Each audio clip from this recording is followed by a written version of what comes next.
Je voulais savoir si ces autorisations de prélèvement, c'était des données publiques, et si on pouvait toutes les retrouver sur la préfecture, sur le site de la Alors, préfecture. oui, les autorisations de prélèvement, effectivement, font l'objet d'une publication sur le site internet de l'État. Et pour certaines, à partir du moment où ce sont des autorisations environnementales, elles sont même publiées en fait sur le registre des actes administratifs de la préfecture. Mais vous avez une page en fait sur le site internet de l'État.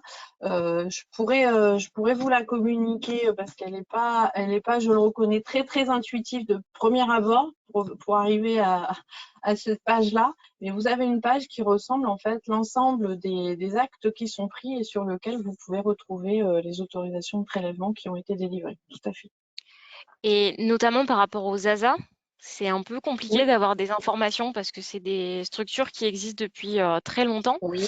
Et à avoir fait des demandes de subventions pour de l'irrigation pour des céréaliers, ces données, j'ai l'impression qu'elles sont pas mises à jour. Enfin, j'ai du mal à avoir les informations pour tout ce qui est lié Sur quel type de données par rapport aux ASA? par rapport justement par rapport au volume annuel autorisé sur le prélèvement et sur les points de prélèvement en fait.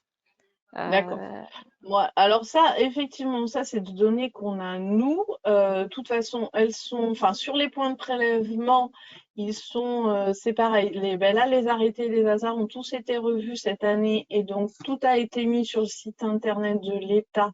Donc, vous pouvez retrouver en fait les points de prélèvement des différentes ASA. Là-dessus, je peux vous communiquer les liens. Par rapport au volume, alors nous, c'est effectivement des données qu'on a en fait de la part des ASA. On suit la consommation des ASA de façon annuelle. On leur demande un relevé annuel de leur consommation. Ça, c'est fait. Par contre, après, dans le cadre de la RGPD et tout, on n'a pas. Je ne pense pas que ces données soient communicables sur demande. d'accord, Voilà, de notre part. d'accord. Parce que du coup, enfin, c'est un peu, je m'interroge vraiment sur la mise à jour de ces prélèvements en fait, parce qu'en fonction justement l'évolution des besoins des agriculteurs par rapport à cette eau, en fait, est-ce qu'on s'aperçoit qu'il y a plus de prélèvements? Est-ce que vous voyez une évolution justement de ces prélèvements à la source, quoi? On voit, enfin, je vous cacherai pas effectivement qu'on voit une évolution de ces prélèvements depuis la mise en place des ASA. Effectivement, hein, il y a une augmentation du volume de prélèvement. C'est pour ça aussi que cette année, en fait, dans le cadre des arrêtés qui ont été pris, pour être tout à fait transparente, jusqu'à présent sur les ASA, on a fait des autorisations qui étaient délivrées uniquement en débit. Donc depuis cette année, on a des autorisations de prélèvement qui sont délivrées à la fois en débit et en volume. Ouais, Voilà. Donc, effectivement, on a fait le constat qu'il y a eu ces dernières années une augmentation effectivement du volume de prélèvement sur des années d'accord. particulièrement, voilà.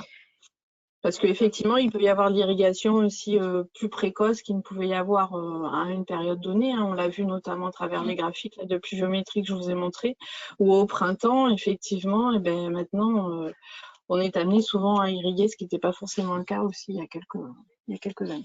Oui, et puis on a aussi sur ces réseaux d'ASA qui sont assez vieillissants, on a du matériel qui est quand même pas en bonne et due forme et qui mériterait une petite rénovation ou une peut-être modernisation pour limiter les pertes en eau. Alors je ne sais pas si justement il y a des contrôles pédagogiques ou des contrôles sur ces points de Ben, prélèvement. ça, c'est effectivement des discussions qu'on peut avoir avec les ASA en leur disant faites attention aussi effectivement à votre rendement de réseau, hein, c'est quand même important aussi. Après, effectivement, après avoir ce discours-là et les inciter à améliorer leur réseau et à essayer d'aller chercher un peu aussi de financement sur ces questions-là, on n'a pas d'autre pouvoir, enfin, il n'y a pas d'obligation, je dirais, nous, réglementaire à ce sujet-là. Merci. Bon. Merci. Je vous propose qu'on passe à la dernière partie de présentation par l'Agence de l'eau et la DDT conjointement.